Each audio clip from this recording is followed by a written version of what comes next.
رسول اللہ صلی اللہ علیہ وسلم نے فرمایا من لازم الاستغفار جعل اللہ له من كل هم فرجا ومن كل ضيق مخرجا ورزقه من حيث لا يحتسب. جو استغفار کو لازم پکڑتا ہے، اور دوسری روایت کے لفظ من اکثر الاستغفار، جو کثرت سے استغفار کرتا ہے، جعل اللہ له من كل هم فرجا، اس کی بخشش تو ہوگی قیامت کے دن. اللہ انعامات سے تو نوازیں گے، لیکن دنیا میں بھی اللہ رب العزت اس کے غم کو خوشی میں تبدیل فرما دیتے. ومن كل ضيق مخرجا، اور اس کی تنگی کو آسانی بنا دیتے ہیں. وَرَزَقَهُ مِنْ حَيْثُ لَا يَحْتَسِبُ، اور اللہ رب العزت وہاں سے اس کو رزق عطا کرتے ہیں دنیا میں جہاں سے اس کا گمان بھی نہیں ہوتا. اور قرآن مجید میں اللہ رب العزت اس لیے فرماتے ہیں نوح علیہ السلام کی حکایت کرتے ہوئے فَقُلْتُ اسْتَغْفِرُوا رَبَّكُمْ إِنَّهُ كَانَ غَفَّارًا يُرْسِلِ السَّمَاءَ عَلَيْكُمْ مِدْرَارًا وَيُمْدِدْكُمْ بِأَمْوَالٍ وَبَنِينَ وَيَجْعَلْ لَكُمْ جَنَّاتٍ وَيَجْعَلْ لَكُمْ أَنْهَارًا مَا لَكُمْ لَا تَرْجُونَ لِلَّهِ وَقَارًا. تم استغفار کر لو، اللہ رب العزت تمہارے گناہوں کو معاف فرما دیں. یرسل السماء علیکم مدرارا، یہ پانی انسانی زندگی کا راز ہے. تم پہ موسلا دھار بارشیں اللہ برسائیں. ویمددکم باموال، تم مال و دولت کی قلت کی شکایت کرتے ہو، استغفار کر لو، اللہ رب العزت تمہیں مال و دولت میں فراوانی عطا فرمائیں. وبنین، تم اولاد کی نعمت کو ترستے ہو، استغفار کر لو، اللہ تمہیں اولاد کی نعمت سے نواز دیں گے. وَيَجْعَلْ لَكُمْ جَنَّاتٍ، تم پھلوں سے ترستے ہو، اللہ تمہیں باغات کا مالک بنا دے. وَيَجْعَلْ لَكُمْ أَنْهَارًا، تم پانی کی بوند بوند سے ترستے ہو، اللہ رب العزت تو تمہارے لیے نہریں جاری کر دیں گے، نہروں کا بندوبست فرما دیں گے. وَيَجْعَلْ لَكُمْ جَنَّاتٍ وَيَجْعَلْ لَكُمْ أَنْهَارًا مَا لَكُمْ لَا تَرْجُونَ لِلَّهِ وَقَارًا. اور تمہیں کیا ہو گیا ہے پھر بھی تم اللہ رب العزت کے وقار کو نہیں سمجھتے. مَا لَكُمْ لَا تَرْجُونَ لِلَّهِ وَقَارًا. اور دوسری جگہ اللہ رب العزت فرماتے ہیں وَأَنِ اسْتَغْفِرُوا رَبَّكُمْ ثُمَّ تُوبُوا إِلَيْهِ يُمَتِّعْكُمْ مَتَاعًا حَسَنًا إِلَىٰ أَجَلٍ مُّسَمًّى. استغفار تم کر لو، جب تک زندہ رہو گے اللہ تمہیں سکون اور وقار کی زندگی نصیب فرما دیں گے. استغفار کا فائدہ آخرت میں تو ہے لیکن دنیا بھی سنورتی ہے. اور تیسری جگہ اللہ رب العزت فرماتے ہیں وَيَا قَوْمِ اسْتَغْفِرُوا رَبَّكُمْ ثُمَّ تُوبُوا إِلَيْهِ يُرْسِلِ السَّمَاءَ عَلَيْكُمْ مِدْرَارًا وَيَزِدْكُمْ قُوَّةً إِلَىٰ قُوَّتِكُمْ وَلَا تَتَوَلَّوْا مُجْرِمِينَ. اے میری قوم، اللہ رب العزت ہود علیہ السلام کی قوم کے متعلق حکایت کر رہے ہیں کہ اللہ کے پیارے پیغمبر نے کہا ہے میری قوم استغفار کر لو، اللہ تمہیں موسلا دھار بارشوں سے نواز دیں گے. وَيَزِدْكُمْ قُوَّةً إِلَىٰ قُوَّتِكُمْ، تم اگر کوئی کمزوری محسوس کرتے ہو تو تمہاری کمزوریوں کو اللہ قوتوں میں تبدیل فرما دیں گے. بعض لوگ عمل سے کچھ باتیں سمجھاتے ہیں بڑی گہری سوچ رکھ کے. وہ ایک آدمی کہتا بھی جھولی کھولو، اس نے کھول دی، اس نے کہا یہ لو. یہ کیا بھائی؟ پکڑو تو صحیح نا، وہ کیا ہے یہ؟ کہتے یہ ختم ہے، اس نے چھوڑ دیا. کہتے یہ کیوں؟ کہتے ختم، اس کی برکت بھی ختم، جو ہے ہی ختم. 114 صورتیں ہیں قرآن کی، 1,44,000 صحابہ تھے حجۃ الوداع کے موقع، ہزاروں حدیثیں ہیں کتب حدیث میں. کیا اللہ کے رسول صلی اللہ علیہ وسلم نے کسی صحابی کو اس بات کا حکم دیا؟ جھگڑا نہیں، لڑائی نہیں، درد دل سے میں اپنے ان پیارے بھائیوں سے کہنا چاہتا ہوں، آخر تو اس کے بارے میں قرآن کی کوئی آیت اترنی چاہیے، کوئی حدیث ہی ہو، کسی صحابی کا ہی عمل ہو. وہ مومن کیا ہے جس کے سامنے قرآن آ جائے، حدیث آ جائے، صحابی کا عمل آ جائے، پھر وہ منہ پھیرے؟ یہ کیسے ہو سکتا؟ کون تھی سیدہ خدیجہ جو برتن گھر سے اٹھاتی ہے؟ کہاں ہے گھر اور کہاں ہے غار حرا؟ وہ غار حرا بعد میں پہنچتی ہے، جبریل ساتوں آسمانوں سے پہلے پہنچ چکے ہوتے اور آ کے پہلے پیغام دے چکے ہوتے ہیں. ان هذه خدیجہ اذا اتتك فقر علیہ السلام من ربی. اے اللہ کے پیارے پیغمبر، خدیجہ آ رہی ہے، کیسی جلیل القدر یہ عورت ہے، جب یہ آ جائے اسے کہنا خدیجہ تیرا رب تجھے سلام کہتا ہے. ومنی، میں سرتاج ملائک ہوں، میری طرف سے بھی سلام پیش کرنا. وبشرها ببیت فی الجنہ، اور خوشخبری دے دینا خدیجہ تھکاوٹ تو ہوئی ہے یہاں آتے ہوئے، خوش ہو جاؤ، جنت میں تیرا ایسا محل تیار رب نے کیا ہے، نہ تھکاوٹ ہوگی نہ کبھی شور تمہیں سنائی دے. اللہ کے رسول کی زندگی بھی فوت ہوئی. یہ وہ عورت ہے جس کے مال سے اسلام کی بنیادیں بنی. مال اللہ کے رسول کے سامنے پیش کر کے سجدہ ریز ہوگی اللہ کے سامنے، یا اللہ قبول کر لینا. کیسے کیسے جلیل القدر صحابہ دنیا سے روانہ ہوئے. کسی ایک کے ساتھ بھی اللہ کے رسول نے یہ رویہ برتا؟ کیا مجھے اور آپ کو اپنوں سے زیادہ محبت ہے؟ اتفاق سے سیدہ عائشہ ایک دن فرماتی ہیں، اللہ کے رسول آپ خدیجہ کو یاد کرتے رہتے ہیں، آپ کو یہ بھی علم ہے کہ وہ تو ظاہر کنواری نہیں تھی، اور میں آپ کی ہر بات سنتی بھی ہوں، یاد بھی کرتی ہوں، آپ کو کیوں اس کی یاد آتی ہے؟ کہا خدیجہ کہ جیسی میری کوئی بیوی نہیں. آمنت بی حین کفرن الناس، جب سارے لوگ میرا انکار کر رہے تھے وہ ایمان لائی. جب ساری دنیا نے ہاتھ روک لیے، اس نے مال و دولت جو ہے وہ جمع کر دیا تھا کہ دین پہ خرچ ہونا چاہیے، اور میرے رب نے مجھے اولاد بھی دی ہے تو اسی بیوی سے دی، اس جیسی کوئی نہیں. اس لیے اللہ کے رسول صلی اللہ علیہ وسلم سیدہ خدیجہ کی جو سہیلیاں تھی ان کی تلاش کرتے، کہاں ہے، ان کی طرف ہدایہ تحفے بھجواتے، یہ میری بیوی کی سہیلی. ان الصلاة كانت على المؤمنین کتابا موقوتا. پچھلے پروگرامز میں ہم نے 2 اور 3 باتوں کا جو تذکرہ کیا کہ اللہ پر ایمان لانا، صلہ رحمی کرنا اور نیکی کا حکم کرنا اور برائی سے منع کرنا، یہ 3 ایسے مبارک عمل ہیں کہ جن کو اختیار کرنے سے انسان اللہ رب العزت کا محبوب بن جاتا ہے اور اللہ کی محبت اسے حاصل ہو جاتی ہے. چوتھا عمل جو رسول اللہ صلی اللہ علیہ وسلم نے مسلمانوں کی رہنمائی کی ہے کہ وہ اللہ رب العزت کے ہاں بہت ہی محبوب عمل ہے، وہ عمل ہے وقت پر نماز پڑھنا.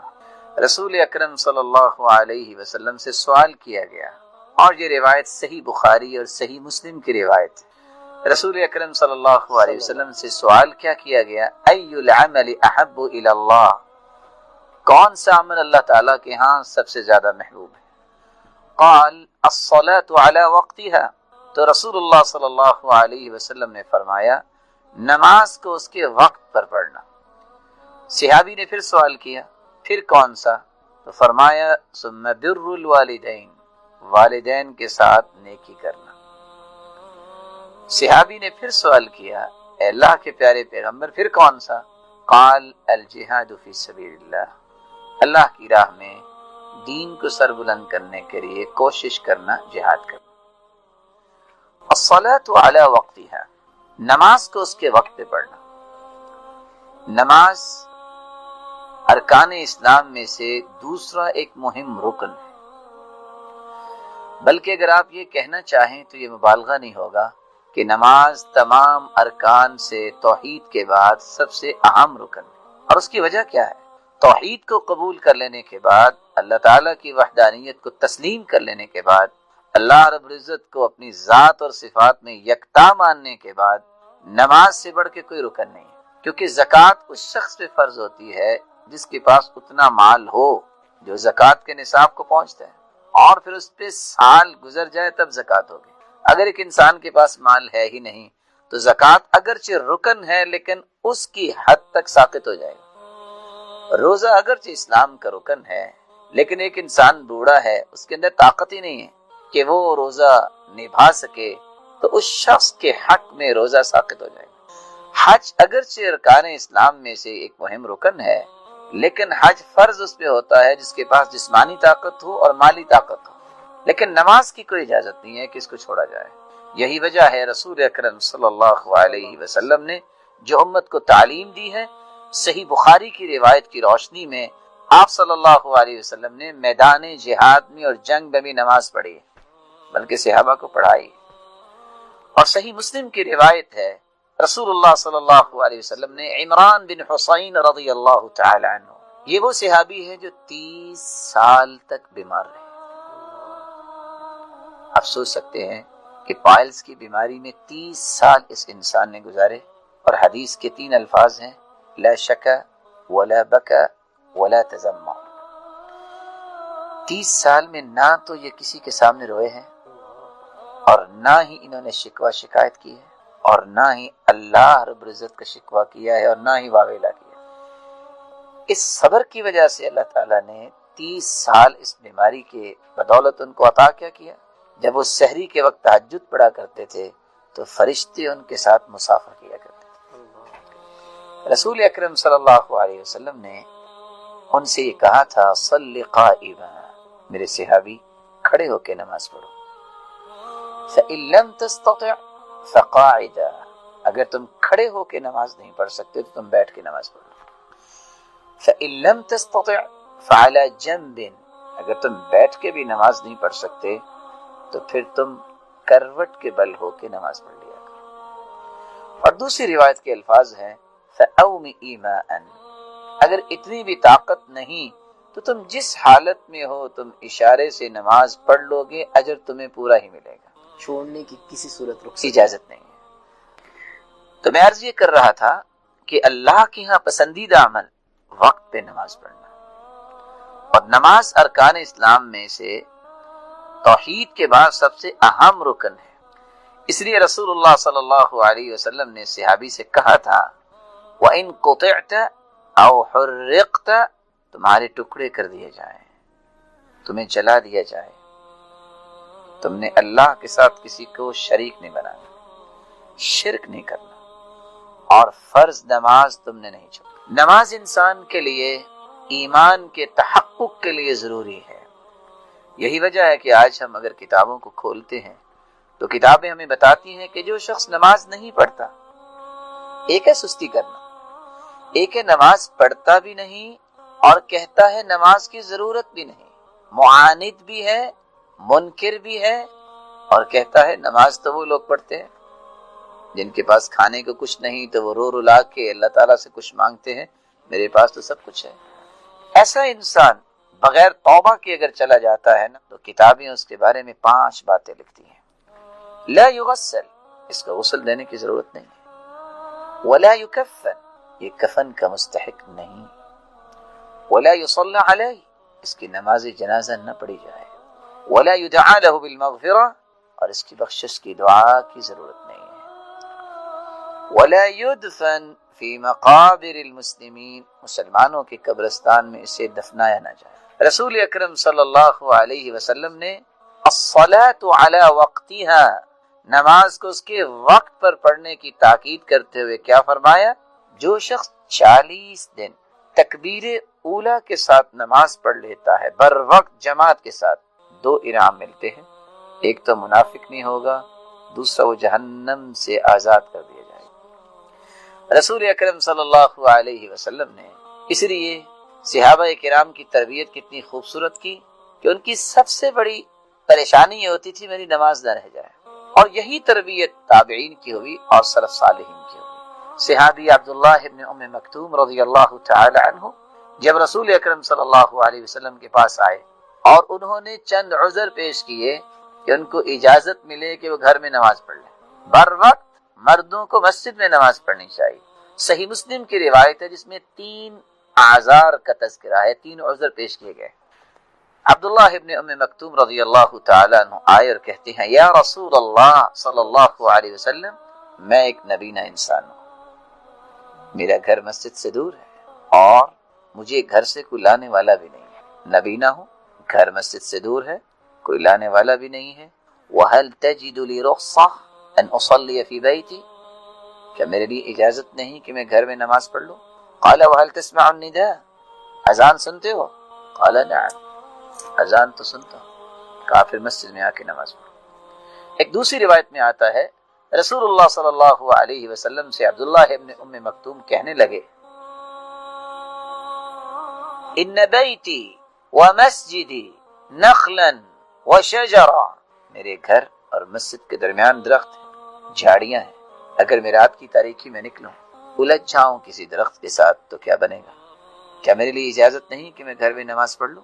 تو آپ نے وہی سوال کیا، وَهَلْ تَسْمَعُ الْمُؤَذِّنَ فِي الْبَيْتِ الَّذِي أَنْتَ فِيهِ، جس گھر میں رہتے ہو اذان سنتے ہو؟ قال نعم، اذان تو سنتا ہوں۔ کہ مسجد میں آ کے نماز پڑھو۔ ایک تیسری روایت میں پانچواں عذر ہے، ان المدینة کثیرۃ الہوام والسباع، یا رسول اللہ صلی اللہ علیہ وسلم، مدینے کے اندر جانور بھی ہیں اور درندے بھی رہتے ہیں۔ میں نبینا انسان ہوں، اگر میں نکلوں کوئی جانور اپنا ذوق پورا کر لے، کوئی درندہ اپنا شوق پورا کر لے تو میں کیا کروں گا؟ کیا میں گھر میں نماز پڑھ سکتا ہوں؟ کہا یہ بتاؤ اذان سنتے ہو؟ کہا جی ہاں۔ کہا پھر مسجد میں آؤ۔ چھٹا عذر لے کے چوتھی روایت کے الفاظ ہے، پھر آگے رسول اللہ صلی اللہ علیہ وسلم کے پاس آ کے کہنے لگے، یا رسول اللہ صلی اللہ علیہ وسلم، انا کما ترانی، آپ مجھے دیکھ رہے ہیں، قد ذهب بصری وجبر سنی ورق عظمی، میری آنکھوں کی روشنی جا چکی ہے، نابینا ہو چکا ہوں، بوڑھا بھی ہو چکا ہوں، اب تو میری ہڈیاں بھی باریک ہو گئی ہیں، میرے لیے اجازت نہیں کہ میں گھر میں نماز پڑھ لوں؟ آپ نے سوال کیا، وَهَلْ تَسْمَعُ حَيَّ عَلَى الصَّلَاةِ حَيَّ عَلَى الْفَلَاحِ، یہ بتاؤ کہ تمہارے کانوں تک یہ آواز پہنچتی ہے، آؤ نماز کی طرف، آؤ کامیابی کی طرف؟ قال نعم، یہ آواز تو پہنچتی ہے۔ کہا پھر مسجد میں آ کے نماز پڑھو۔ رسول اکرم صلی اللہ علیہ وسلم کا فرمان معظم ہے، من صلی الفجر فی جماعہ فہو فی ذمۃ اللہ، جو فجر کی نماز باجماعت ادا کر لیتا ہے تو وہ اللہ کی ضمانت اور امانت میں چلا جاتا ہے۔ فلا تغفروا ذمۃ اللہ، اس لیے اللہ کی ضمانت کو توڑا نہ کرو۔ اور اللہ کیسے ضمانت نہ دیں ایسے انسان کی جو متقی ہے؟ خود قرآن مجید نے اس بات کی نشاندہی کی ہے۔ یہ قرآن مجید نوشتہ ہدایت ہے، لیکن ہدایت دیتا کس کو ہے؟ جو متقی لوگ ہیں۔ جو حج پہ نہیں جا سکا حسرت نہ کرے، اللہ سبحانہ و تعالی کا فیصلہ سمجھے، وہ یہاں بیٹھے بھی اجر سے محروم نہیں۔ حدیث کے الفاظ ہیں صحیح الجامع کے، من مشى الى صلاة مکتوبۃ فی جماعہ فہی کحج، جو پیدل چلتا ہے مسجد کی طرف آتا ہے، فرض نماز پڑھنا چاہتا ہے، اللہ اسے بھی حج کے برابر ثواب دیتا ہے۔ دوسرا طریقہ، من خرج من بیتہ متطہرا الى صلاة مکتوبہ، جو انسان گھر سے وضو کر کے نکلے نیت لے کے کہ میں نے نماز با جماعت پڑھنی ہے، فاجرہ کاجر الحاج المحرم، اجر اتنا ہی ملے گا جتنا احرام باندھ کے حج کرنے گیا ہے۔ تیسرا طریقہ، جو مسجد میں آتا ہے اس نیت سے کہ میں نے کچھ سیکھنا ہے یا سکھانا ہے، لا يريد الا ان يتعلم خيرا او يعلمه، وہ آتا ہے مسجد میں دین سیکھتا ہے یا سکھاتا ہے۔ یہ طلباء، یہ علماء کتنے خوش نصیب ہیں، كان له كأجر حاج تاما حجته، اللہ اسے مکمل حج کے برابر اجر عطا کرتے ہیں۔ چوتھا طریقہ، من صلى الفجر في جماعة ثم قعد يذكر الله عز وجل ثم صلى ركعتين حتى تطلع الشمس ثم صلى ركعتين كانت له كأجر حجة وعمرة تامة تامة تامة، فجر کی نماز با جماعت پڑھو، ذکر کرو، سورج نکلے 2 رکعتیں پڑھو، حج عمرے کا ثواب نصیب ہو جائے گا۔ پانچواں طریقہ، نماز کے بعد 33 مرتبہ سبحان اللہ، 33 مرتبہ الحمدللہ، 34 مرتبہ اللہ اکبر، یہ پڑھ لو، حج، عمرہ، جہاد، صدقے کے برابر اجر ملے گا۔ چھٹا طریقہ، دعا کرو، پلاننگ کرو کہ آئندہ رمضان میں ہم عمرہ کر لیں گے۔ حدیث کے الفاظ، عمرۃ فی رمضان تعدل حجۃ معی، جو رمضان میں عمرہ کرتا ہے اللہ کے رسول کے ساتھ حج کرنے کا اسے ثواب ملتا ہے۔ ساتواں طریقہ، رسول اللہ صلی اللہ علیہ وآلہ وسلم نے فرمایا، جو شخص حج کے لیے نکلا اور راستے میں فوت ہو گیا اللہ اسے حج کا ہی ثواب نصیب فرمائیں گے. جو کسی غازی کو تیار کرتا ہے اسے اتنا ہی اجر. ومن جہز حاجا، جو کسی حاجی کو تیار کرتا ہے اسے بھی اتنا ہی اجر ملتا ہے جتنا حج کرنے والے کو ملتا ہے. رسول اللہ صلی اللہ علیہ وسلم نے فرمایا مال نہیں ہے، طاقت نہیں ہے، سچی نیت اگر انسان کی ہے تو ان اللہ قد اوقع اجرہ علی قدر نیتی، اس کی نیت کے مطابق بھی اللہ ذوالجلال اس کے نام اعمال میں وہ اجر لکھوا دیتے ہیں. ایک 10واں طریقہ جس سے آپ حج کی نیکی کو حاصل کر سکتے ہیں، اللہ کے رسول صلی اللہ علیہ وسلم نے فرمایا بر الحج اطعام الطعام وطیب الکلام، لوگوں کو خوشی سے کھانا کھلانا، اچھی بات کرنا، اس کی نیکی کتنی ہے جتنی حج کی نیکی ہے.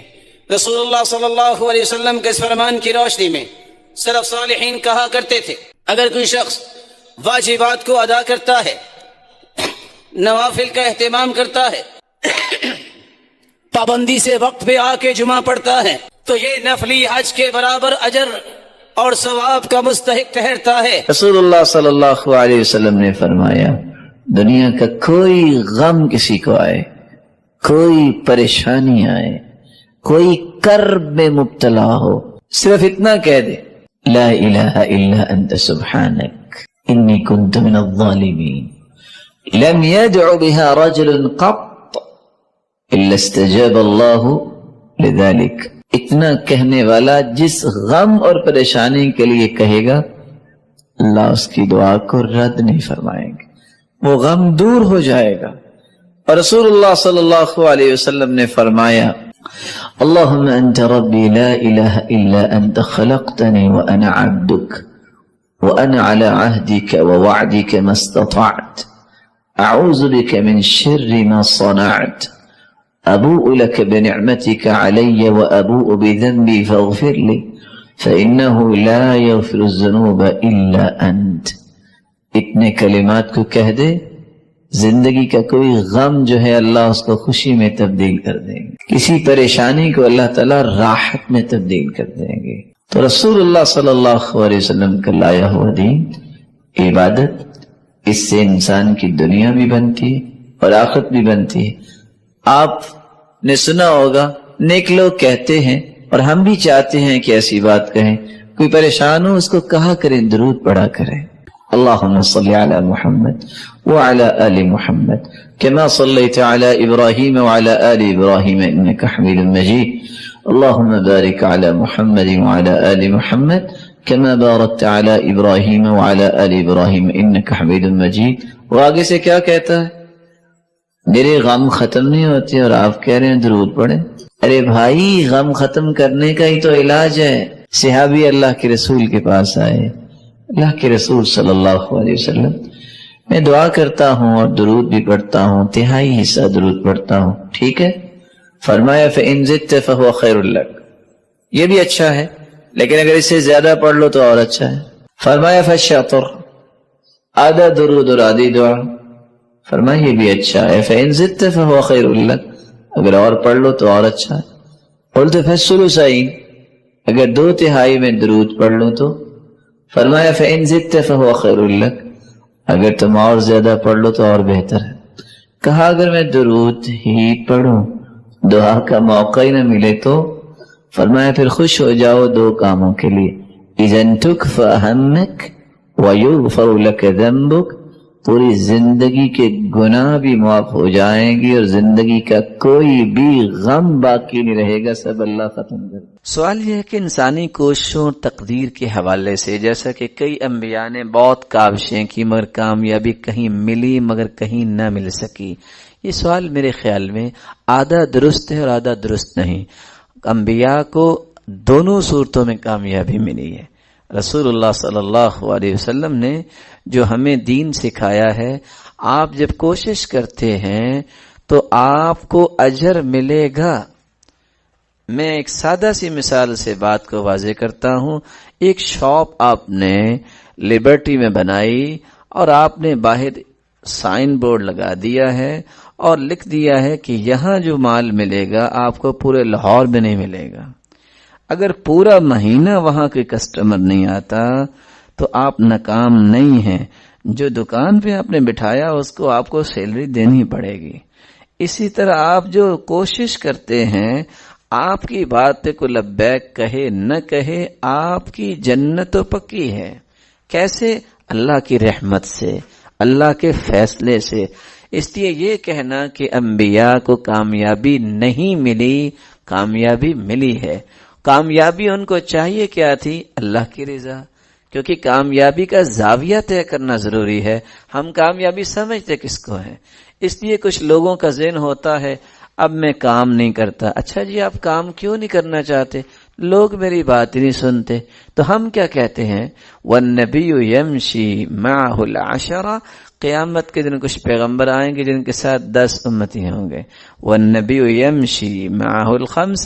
کسی پیغمبر کے ساتھ 5 امتی ہوں گے. وَالنَّبِيُّ يَمْشِي مَعَهُ وَاحِدٌ. کسی کے ساتھ 1 امتی ہوگا.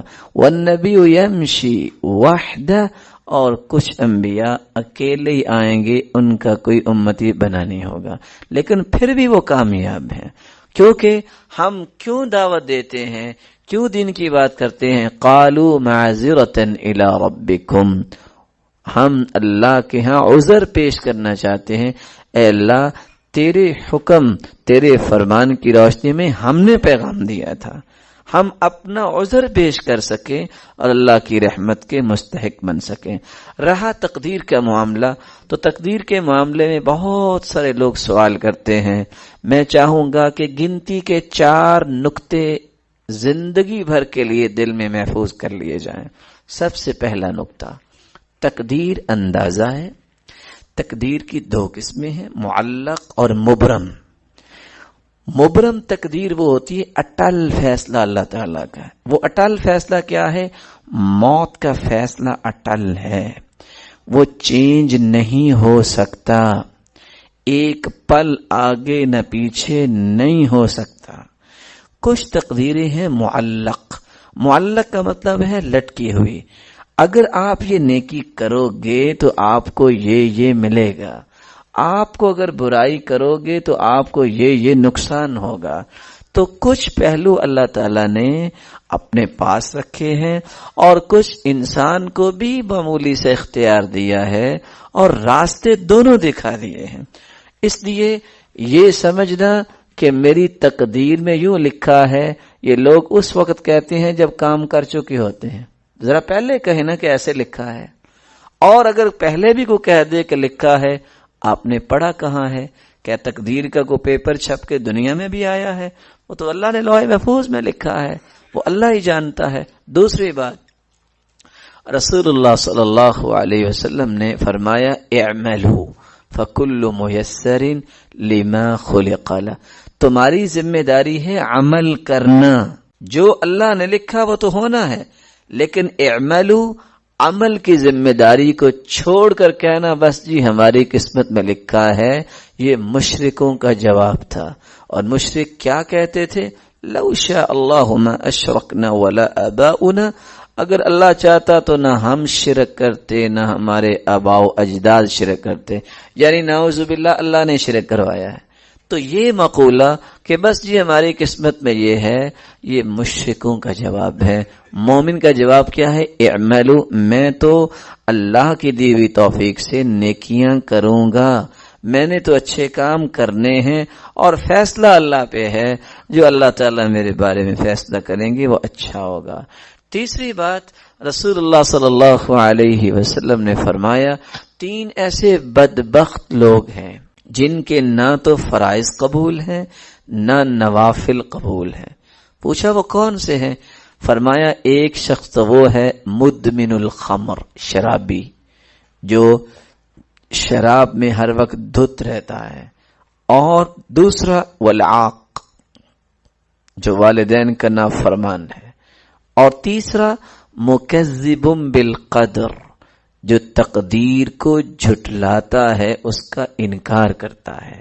چوتھی بات جو یاد رکھنے والی ہے، رسول اللہ صلی اللہ علیہ وسلم نے فرمایا تقدیر میں جھگڑنا نہیں چاہیے، اس میں ایسے پہلوؤں کی طرف جانا نہیں چاہیے، کیونکہ حدیث آپ نے سن لی ہے پچھلے دروس میں کہ شیطان کیا کرتا ہے، پوچھے گا من خلق السماء، آسمان کس نے بنایا؟ بندہ کہتا اللہ نے۔ من خلق الارض، زمین کس نے بنائی؟ انسان کہتا اللہ نے۔ تو پھر کہتا ہے کہ یہ سارے کائنات کس نے بنائی؟ اور آخر پوچھتا ہے من خلق اللہ، بتاؤ اللہ کو کس نے پیدا کیا؟ تو وہاں حکم کیا ہے؟ فَلْيَنْتَهِ، فوراً رک جاؤ، اعوذ باللہ من الشیطان الرجیم پڑھو، لا الہ الا اللہ پڑھو، تاکہ شیطان وار نہ کرے۔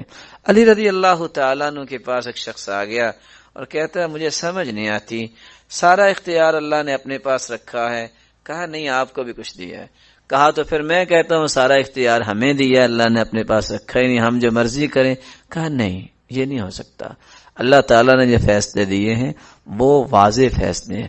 کہا سمجھائیں۔ کہا سمجھنا چاہتے ہو تو میں آپ سے ہی سمجھ لیتا ہوں، اپنا ایک پاؤں اٹھائیں۔ اس نے اٹھایا۔ کہا دوسرا اٹھائیں۔ کہتا یہ تو نہیں اٹھا سکتا۔ کہا یہ ایک پاؤں اٹھانے کی طاقت اللہ نے آپ کو دی ہے، دوسرا آپ فضا میں نہیں اٹھا سکتے۔ کچھ معاملے اللہ تعالیٰ نے اپنے پاس رکھے ہیں اور اللہ احکم الحاکمین ہے، وہ زیادہ جانتے ہیں کہ اس میں فیصلہ کیا کرنا ہے۔ اس لیے تقدیر کے بارے میں جھگڑنا یا انسان کو دماغ سوزی کرنا یہ جائز، بلکہ رسول اللہ صلی اللہ علیہ وسلم نے ایک دوسری حدیث میں فرمایا، صحیح الجامع کی روایت ہے، ایما امرأة نزعت ثيابها في غير بيتها خرق الله عز وجل عنها سترہ۔ جو عورت اس بات کو پسند کرتی ہے، اور آج کل کے ماحول میں اس پہلو پہ زیادہ توجہ کرنی چاہیے، ایک مسلمان عورت جس کو اللہ تعالیٰ نے خوبصورت گھر دیا ہے اور بہترین انتظامات اور اللہ کی رحمت سے دیگر ضروریات کو پورا اس کے گھر میں کیا ہے، تو اس کی یہ خواہش نہیں ہونی چاہیے کہ میں اپنا لباس تبدیل کروں تو کسی اور جگہ جا کر۔ رسول اللہ صلی اللہ علیہ وسلم نے کیا فرمایا، خرق اللہ عز وجل عنها سترہ، اللہ رب العزت نے جو اس کی عزت کی حفاظت کا ایک حجاب رکھا ہے وہ اس سے اٹھا لیتے ہیں۔ گویا یہ عورت اللہ رب العزت کی ضمانت اور امانت سے نکلنے کا پہلو اختیار کرتی ہے، بلکہ رسول اللہ صلی اللہ علیہ وسلم نے یہاں تک فرمایا، ایما امرأة زادت فی رأسها شعرا، جو عورت اپنے سر کے بالوں میں کچھ بالوں کا اضافہ کرنا چاہتی ہے، لیس منہ، جو اس کے بال نہیں، فإنہ زور تزید فیہ، تو گویا یہ جھوٹ اپنے بالوں میں شامل کرنا چاہتی ہے۔ اس لیے رسول اللہ صلی اللہ علیہ وسلم نے 4 عورتوں کے متعلق بیان فرمایا، لعن اللہ الواشمات والمستوشمات والنامصات والمتنمصات، ولعن اللہ الموصولات الواصلات والمستوصلات المتفلجات المغیرات خلق اللہ۔ اس عورت پہ لعنت ہے جو عورت پلکنگ کرواتی ہے یا کرتی ہے، دونوں، کرنے والی اور کروانے والی۔ اس عورت پر بھی لعنت ہے جو تھریڈنگ کرواتی ہے یا کرتی ہے۔ تیسری عورت، لعن اللہ الواصلات والمستوصلات، ایسی عورت جو نقلی بال لگاتی ہے یا لگواتی ہے۔ المتفلجات المغیرات خلق اللہ، اور ایسی عورت پر بھی لعنت ہے جو جسم کے کسی حصے میں سیاہی بھرتی ہے یا بھرواتی ہے۔ اور آگے لفظ کیا بولے، المغیرات خلق اللہ، یہ اللہ کی تخلیق کو تبدیل کرنے کی خواہش، یہ اللہ کو پسند نہیں۔ صحیح بخاری کی روایت ہے، ایک عورت رسول اللہ صلی اللہ علیہ وسلم کے پاس آئی اور کہنے لگی میں اپنی بیٹی کی شادی کرنا چاہتی ہوں، وقد تمعر شعر رأسها، اور اس کے سر کے بال اڑ گئے، افاصلها، کیا میں نقلی بال لگا کر اس موقع کو گزار سکتی ہوں؟ قال لا، نہیں، انه قد لعن الموصولات، نہیں، ایسی عورتوں پر تو لعنت کی گئی ہے۔ بلکہ رسول اللہ صلی اللہ علیہ وسلم نے فرمایا انما هلك بنو اسرائیل حين اتخذ نساؤهم قصة من شعر، بنی اسرائیل پہ عذاب کیوں آیا؟ بنی اسرائیل کی عورتوں کو اللہ نے چوہا کیوں بنایا؟ پوری قوم کو عذاب میں کیوں مبتلا کیا؟ انما هلك بنو اسرائیل حين اتخذ نساؤهم قصة من شعر، جب ان عورتوں نے اپنے بالوں میں نقلی بالوں کا اضافہ کیا اور جوڑے بنانے شروع کر دیے۔ رسول اللہ صلی اللہ علیہ وسلم نے اس لیے فرمایا لعن اللہ الرجل یلبس لبسة المرأة، اس عورت، اس شخص پہ، اس مرد پہ لعنت ہے جو عورتوں کا لباس زیب تن کرتا ہے۔ والمرأة تلبس لبسة الرجل، اور ایسی عورت پر بھی لعنت ہے جو مردانہ لباس پہنتی ہے۔ بلکہ رسول اللہ صلی اللہ علیہ وسلم نے فرمایا لعن اللہ المخنثین من الرجال، ایسے مرد جن کو اللہ نے مرد کامل تو بنایا لیکن وہ ہجڑا بننا پسند کرتی ہیں، ان پہ لعنت ہے۔ والمتبرجات من النساء، اور ایسی عورتوں پر بھی لعنت ہے جو اس طرح کے مشاغل کو اختیار کرنے والے ہیں۔ بلکہ مسلمانوں کے لیے یہ پیغام آج کتنا عجیب ہو گیا ہے۔ رسول اللہ صلی اللہ علیہ وسلم نے حکم دے دیا تھا اخرجوہم من بیوتکم، تمہارے گھروں میں جو بھی ہجڑا مرد یا عورت بننے کی خواہش کر ان کو نکال دو گھروں سے۔ اور آج مسلمان جب دین کی اصل لذت سے دور ہوا ہے تو ان لوگوں کو ایک نہیں، ہزاروں نہیں، لاکھوں روپے دے کر بلاتا ہے کہ ہمارا ایمان ابھی جو بچا ہے وہ بھی شیطان کے حوالے ہو جائے۔ رسول اللہ صلی اللہ علیہ وسلم نے تو مسلمانوں کو یہ بات سمجھائی تھی کہ یہ بہت بڑی مہلک بیماری ہے بے پردگی اور تبرج۔ امیمہ بنت رقیقہ رضی اللہ تعالی عنہ روایت کرتی ہے اور مسند احمد کی یہ روایت ہے۔ وہ فرماتی ہیں ہم جب عورتیں اللہ کے رسول صلی اللہ علیہ وسلم کے پاس بیعت کرنے آئیں تو ہم نے بیعت کس بات پہ کی؟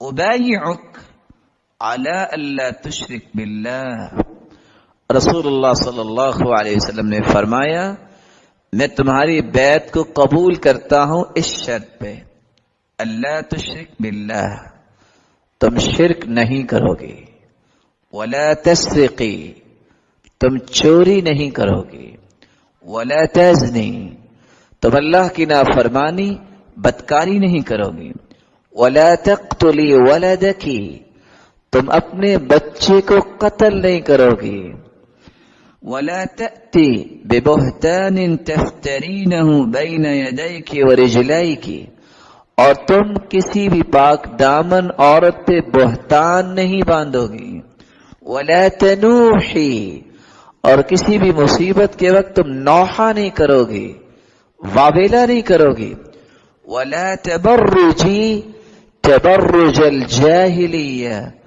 اور جاہلیت جیسی بے پردگی اختیار نہیں کرو گی۔ تو صحابیات سے جب بیعت لی جاتی رسول اللہ صلی اللہ علیہ وسلم اس بیعت کو لیتے وقت اس بات کا عہد لیتے کہ تم بے پردگی اور تبرج اختیار نہیں کرو گی۔ اس لیے رسول اللہ صلی اللہ علیہ وسلم نے تو یہاں تک فرمایا انی لا امس اید النساء، میں عورتوں کے ہاتھوں سے ہاتھ نہیں ملاتا غیر محرم سے۔ اور دوسری روایت میں آتا ہے انی لا اصافح النساء، صحیح الجامع اور سلسلہ صحیحہ کی روایت ہے، میں نے زندگی میں کبھی غیر محرم عورت سے مصافحہ نہیں کی۔ بلکہ صحیح بخاری اور صحیح مسلم کی روایت ہے، عائشہ رضی اللہ تعالی عنہا روایت کرتی ہے، ما مست ید رسول اللہ صلی اللہ علیہ وسلم ید امرأة قط، پوری زندگی رسول اللہ صلی اللہ علیہ وسلم نے آپ کے ہاتھ نے کسی غیر محرم عورت کو نہیں چھوا۔ رسول اللہ صلی اللہ علیہ وسلم نے یہاں تک فرمایا، لَأَن يُطْعَنَ فِي رَأْسِ أَحَدِكُمْ بِمِخْيَطٍ مِّنْ حَدِيدٍ خَيْرٌ لَهُ مِنْ أَن يَمَسَّ امْرَأَةً لَا تَحِلُّ لَهُ، کسی شخص کے سر کے 2 ٹکڑے کیے جائیں، لوہے کے ساتھ اس کو سی دیا جائے، لوہا پگھلا کے اس میں داخل کیا جائے، یہ بہتر ہے کس سے کہ کسی غیر محرم کو چھوتا ہے جو اس کے لیے حلال نہیں۔ اور آج یہ چاروں روایات کی روشنی میں ایک مسلمان کو ایک پہلو درست کرنا چاہیے، اور وہ کیا ہے؟ اپنے جذبات، اپنے تصورات، اپنے تخیلات کو سامنے رکھتے ہوئے ہم کیا کہتے ہیں؟ چلو فلاں سے بیٹی کو پیار دلوا دیتے ہیں، یہ تو بہت محترم ہے، تو بہت نیک ہے، بہت پڑھا لکھا ہے۔ کہ اللہ کے رسول سے بھی نیک ہے؟ کہ ابوبکر عمر عثمان و علی سے بھی نیک ہے؟ رسول اللہ صلی اللہ علیہ وسلم فرماتے ہیں، میں نے کبھی ہاتھ نہیں ملایا۔ اور عائشہ رضی اللہ تعالی عنہ فرماتی ہے، پوری زندگی ایسا نہیں ہوا۔ اور ایک مسلمان کہے کہ چلو بیٹی ہے تو میری بھی بیٹی ہی لگتی ہے، تو میں اس کے سر پہ پیار دے دوں، رسول اللہ صلی اللہ علیہ وسلم نے اس بات کو جائز قرار نہیں دیا۔